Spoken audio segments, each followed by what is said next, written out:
Assalamualaikum warahmatullahi wabarakatuh. Di sini saya akan menjawab pertanyaan soal UAS. Yang pertama, jelaskan judul tugas akhir Anda. Judul tugas akhir saya laporan kuliah kerja praktek pada sub bagian umum Dinas Perindustrian Perdagangan Koperasi dan UKM. Yang kedua, jelaskan metode pengembangan sistem yang Anda gunakan. Untuk di Disprin Dakop, saya menggunakan aplikasi manajemen surat. Ketiga, jelaskan persamaan dan perbedaan tugas akhir Anda dengan yang lain. Untuk persamaan tugas akhir saya dengan yang lain, sama-sama menggunakan metode kualitatif. Untuk perbedaan tugas akhir saya dengan yang lain pada objek yang digunakan. 4. Jelaskan metode presentasi yang baik dan menarik yang Anda ketahui. Untuk melakukan presentasi yang baik, pertama kita harus percaya diri. Kedua, mindset yang positif. Ketiga, rileks. Keempat, ekspresi wajah senyum. Kelima, kontak mata. Keenam, berbicara yang jelas. Ketujuh, kenali bahasa tubuh negatif dan hindari. Berlatih terus-menerus. 5. Saat presentasi sebaiknya menunduk atau melakukan kontak mata. Kalau menurut saya lebih baik menggunakan kontak mata. 6. Apakah slide presentasi berisikan narasi atau poin-poin saja untuk ditampilkan? Tentu saja presentasi berisikan poin-poin saja agar audiens mudah memahami. 7. Jika gugup, bagaimana cara Anda mengatasinya saat presentasi? Yang pertama, kita harus percaya diri. Yang kedua, kita harus memahami materi kita sendiri. Dan yang ketiga, kita harus kontak mata dengan audiens. 8. Presentasikan tugas akhir Anda. Di sini saya akan membacakan tugas akhir saya. Bab 1. Deskripsi tempat KKP Dinas Perindustrian Perdagangan Koperasi dan UKM Provinsi Kalimantan Timur sebagai salah satu lembaga daerah yang mempunyai tugas melaksanakan tugas pemerintahan di bidang perindustrian perdagangan koperasi dan UKM.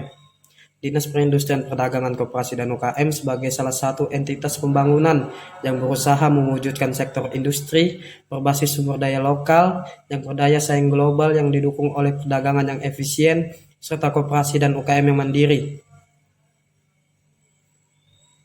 Bab 2. Sejarah Dinas Perindustrian Perdagangan Koperasi dan UKM. Undang-Undang Nomor 22 Tahun 1999 tentang Pemerintah Daerah. Lembaran Negara Nomor 60 Tahun 1999. Tambahan Lembaran Negara Nomor 3839 Tahun 1999. Undang-Undang Nomor 25 Tahun 1999 tentang Perimbangan Keuangan antara Pemerintah Pusat dan Daerah. Lembaran Negara Nomor 72 Tahun 1999. Tambahan Lembaran Negara Nomor 3848 Tahun 1999. Peraturan Pemerintah Nomor 25 Tahun 2000 tentang kewenangan pemerintah dan kewenangan provinsi sebagai daerah otonom. Lembaran Negara Nomor 54 Tahun 2000. Tambahan Lembaran Negara Nomor 3952 Tahun 2000. Peraturan Pemerintah Nomor 84 Tahun 2000 tentang pedoman organisasi perangkat daerah. Lembaran Negara Nomor 165 Tahun 2000. Selanjutnya bab 3. Sebelum bab 3, visi perusahaan di Dinas Perindustrian Perdagangan Koperasi dan UKM.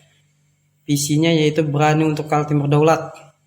Untuk misinya, 1. Berdaulat dalam pembangunan sumber daya manusia yang berakhlak mulia dan berdaya saing, terutama perempuan, pemuda, dan penyandang disabilitas.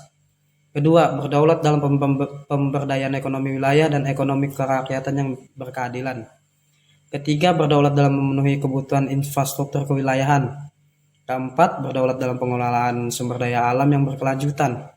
5. Berdaulat dalam mewujudkan birokrasi pemerintah yang bersih, profesional, dan berorientasi pada pelayanan publik.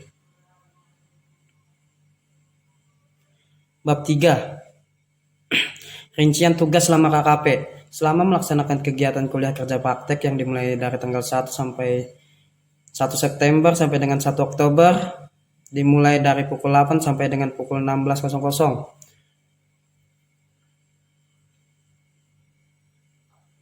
Rincian tugas yang saya lakukan selama 1 bulan itu ada pula dengan saya menginput data surat masuk, menginput data surat keluar, menginput surat perintah tugas.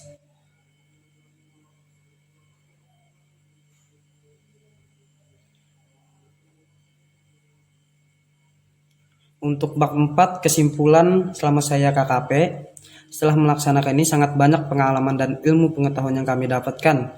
Jika di kampus diajarkan bermacam-macam teori kejujuran, maka ketika kuliah kerja praktek, teori itu digunakan sebagai dasar melaksanakan suatu kegiatan. Pada intinya, kegiatan kuliah kerja praktek sangat berguna untuk mengembangkan apa yang diajarkan di kampus. Kuliah kerja praktek bisa disebut sebagai pelengkap dan proses pematangan atau pemantapan kelak saat sudah berkecimpung dalam dunia kerja. Kami mendapat banyak pengalaman kerja yang akan bermanfaat untuk menunjang karir kami ke depannya. Salah satunya bisa menjalankan aplikasi manajemen surat, mampu mengoperasikan Microsoft Word, Microsoft Excel, dan PowerPoint. Selain itu, kuliah kerja praktek yang dilakukan juga sangat membantu dan meningkatkan potensi keahlian yang profesional dalam bidangnya. Saran, pada kesempatan ini, saya juga ingin menyampaikan beberapa saran tentang mekanisme dan pelaksanaan kuliah kerja praktek sebagai bahan pertimbangan untuk perbaikan.